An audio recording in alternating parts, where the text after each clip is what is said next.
ఆదిలాబాద్ జిల్లాలో సీసీఐ పత్తి కొనుగోలు కేంద్రాల వద్ద రైతులు ఆందోళనకు దిగారు. తేమ శాతానికి సంబంధించి నిబంధనలు సడలించాలని డిమాండ్ చేస్తున్నారు. ఈ మొత్తం వ్యవహారానికి సంబంధించి మరింత సమాచారాన్ని అందించేందుకు మా ప్రతినిధి మణికేశ్వర్ సిద్ధంగా ఉన్నారు. మణికేశ్వర్, పత్తి రైతుల ఆందోళన సద్దుమణిగిందా? అధికారులు ఏమంటున్నారు? ఉదయం 9 గంటలకే ప్రారంభం కావాల్సిన పత్తి కొనుగోలు ప్రక్రియ అధికారులు, సీసీఐ అధికారులతో పాటు మార్కెట్ అధికారులు, ఇటు ప్రైవేటు వ్యాపారులు తేమ శాతాన్ని తెర మీదికి తీసుకురావడంతో ప్రతిష్టంభన ఏర్పడింది. ఉదయం 9 గంటల నుంచి మధ్యాహ్నం 1 గంట అవుతున్న ఏ ఒక్క బండి కూడా పాస్ కాలేని పరిస్థితి ఏర్పడింది. ఆ శాస్త్రీయత లేని తేమ శాతాన్ని తమపై రుద్దుతున్నారంటూ రైతులు ఆందోళనకు దిగారు. ప్రభుత్వం ప్రకటించిన మద్దతు ధర 4100 చెల్లించాలని రైతులు డిమాండ్ చేస్తుంటే వ్యాపారులు మాత్రం సీసీఐ అధికారులు కలిసి తాము 8 నుంచి 12% మధ్య తేమ ఉంటేనే పత్తిని కొనుగోలు చేస్తాము, దానికన్నా ఎక్కువ తేమ ఉంటే కొనుగోలు చేసేది లేదని భీష్మించుకుంటున్నారు. దాంతో ప్రతిష్టంభన ఏర్పడింది. భారీగా పోలీస్ బలగాలు మోహరించారు. వ్యవసాయ అధికారులతో పాటు మార్కెటింగ్ అధికారులు కూడా ఇక్కడికి వచ్చి సముదాయించే ప్రయత్నం చేస్తున్నప్పటికీ ఎవరూ వినిపించట్లేదు. ఉదయం నుంచి రైతులంతా పడిగాపులు కాస్తున్న పరిస్థితి మనం చూస్తున్నాం. ఇక్కడ మీరందరూ రైతులు ఎప్పుడు బండికి మద్దతు ధర లభిస్తుందా, ఎప్పుడు బండి పాస్ అవుతుందా అని వేచి చూస్తున్నారు. కానీ ఎవరు పట్టించుకోవడం లేదు. దానివల్ల మార్కెట్ కాంటాల వద్ద లారీ, ట్రాక్టర్లు, హైచర్ వ్యాన్లు తీసుకొచ్చి అలాగనే పడిగాపులు గాయాల్సిన పరిస్థితి ఏర్పడుతుంది. ఎక్కడికక్కడ రైతులు ఎండ మధ్య వేచి చూడాల్సిన పరిస్థితి ఏర్పడుతుంది. ఇప్పటికే ఇంతకు ముందే ఆదిలాబాద్ జిల్లా అధికారులకు కూడా ఈ సమాచారాన్ని మార్కెటింగ్ శాఖ అధికారులు చేరవేశారు. కానీ అటు నుంచి ఎలాంటి స్పందన వచ్చినట్టయితే కనిపించట్లేదు. ఆదిలాబాద్ ఆర్డీఓ నేతృత్వంలో ఇటు సీసీ అధికారి, మేనేజరు మహేశ్వర్ రెడ్డి సిపిఓలతో చర్చలు జరుపుతున్నారు. వారు 8 నుంచి 12% తేమ ఉంటేనే కొనుగోలు చేస్తామంటున్నారు. ప్రైవేట్ వాళ్ళు కూడా అదే పద్ధతిని కొనసాగుతున్నారు. దాంతో రైతులు తీసుకొచ్చిన పత్తి శీతాకాలం ఆరంభమవుతున్నందుకు 12%కు పైగా తేమ ఉంటుంది. ఆ తేమ కారణంగా మేము కొనుగోలు చేయలేదని వ్యాపారులు భీష్మించుకోవడంతో తెచ్చిన పత్తిని ఎలా చేయాలనేది అసంతృప్తి, అసహనం రైతులు వ్యక్తమవుతుంది. ఇక్కడ మనతో పాటు రైతులు ఉన్నారు, రైతు ప్రతినిధులు ఉన్నారు. ఏమంటారో చెప్దాం. చెప్పండి, మీరు తీసుకొచ్చిన పత్తిని అమ్మాలనుకుంటున్నారా? కొనుగోలు చేయడానికి వ్యాపారులు కానీ అధికారులు పెడుతున్న కిటికేంటి?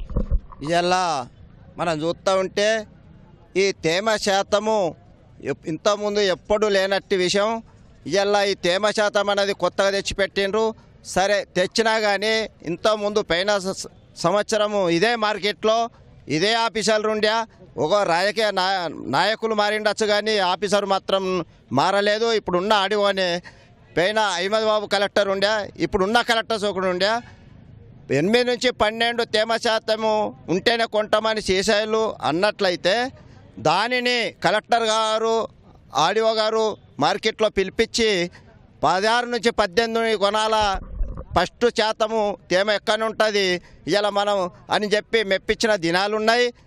ఒక్కరోజు లొల్లి లేకుండా పైన మార్కెట్లో ఏ సంవత్సరం సొత్తేనే నిన్న పేపర్కి ఇచ్చిండ్రు, రైతులారా మీరు పత్తి తీసుకురండి, మార్కెట్ సురైతున్నది, మేము కొంటామని. పాపం ఇలా రైతులు ఎంతో ఆశతోటి వాళ్ళకున్న ఇబ్బందులు ఉన్నాయి. ఈ రాత్రి నుంచి పాపము ఒకరోజు ముందు బండ్లు వచ్చి పడి ఉన్నారు. అన్నం లేదు, నీళ్లు లేదు, పరిశ్రమలో ఉన్నారు.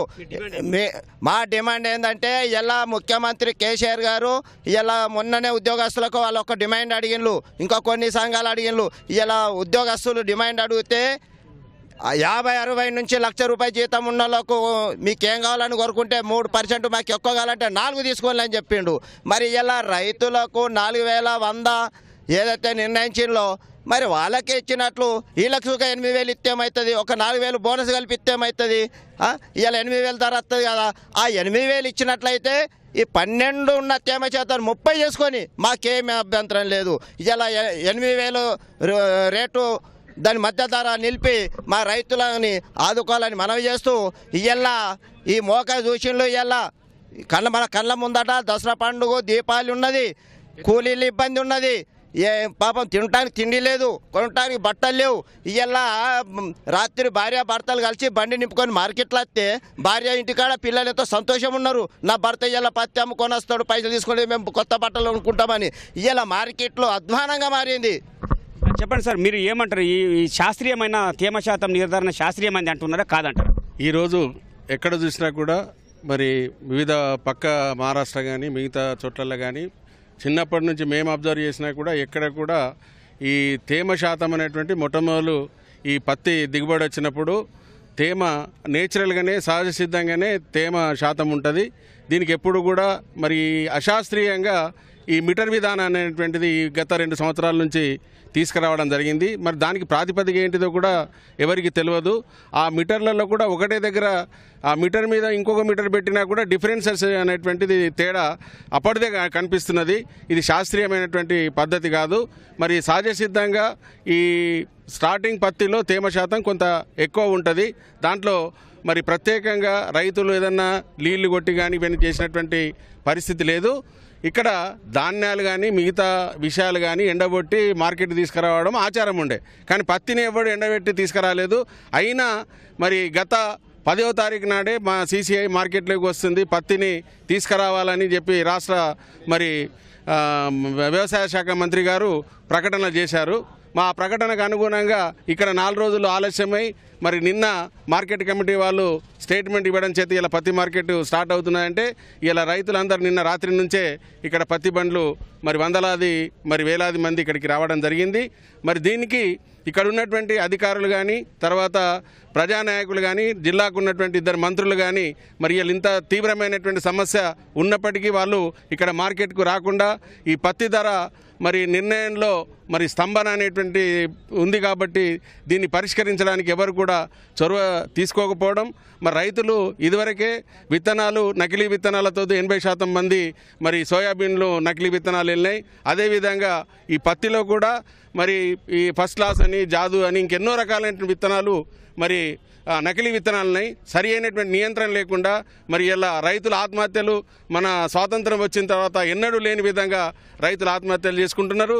దీనికి తక్షణమే మరి ముఖ్యమంత్రి గారు చొరవ తీసుకొని మరి అదనంగా బోనస్ రూపంలో మరి పత్తికి ఈ రైతు ధర పెంచినట్టయితే తప్ప ఈ తేమ శాతం మొదట్లో వచ్చినటువంటి పత్తికి తేమ శాతం అనేటువంటిది ఉండకుండా మరి దీన్ని పరిచయం చేయాలని మేము డిమాండ్ చేస్తున్నాం. జిల్లాలో ఇప్పుడు మీరు చెప్పండి సార్, మీకు ఎట్లా, మీరు ఎప్పటి నుంచి తీసుకొచ్చింది, మీరు మీ సమస్య ఏంటి సార్? రాత్రి నుండి 12 గంటల నుంచి బండ్లు నింపుకొని వచ్చి CCI శాలు కొనుగోలు ఉన్నది 14 తారీఖు అని మాకు చెప్తే మేము వచ్చి బండ్లు పెట్టుకున్నాం రాత్రి నుండి. ఇంతవరకు ఎవరు రాకలేరు, మరి ఖరీదు చేసిన మానవులు లేరు. మరి తేమ శాతం ఎక్కువ ఉన్నదని మాకు ఇప్పుడు పత్తి తీరు ఇప్పుడు చెట్టు కింద ఏరికిన బుగ్గలకు తేమ ఉంటుంది ఈ ఫస్ట్ పత్తులు. కాకపోతే దాన్ని మైచరు 12% నుంచి 8% వరకు ఉంటేనే తీసుకుంటాం, లేకుంటే లేదని చెప్తున్నారు అధికారులు. మరి ఇంతవరకు ఏ అధికారులు రాలే, మమ్మల్ని పట్టించుకుంటలేరు.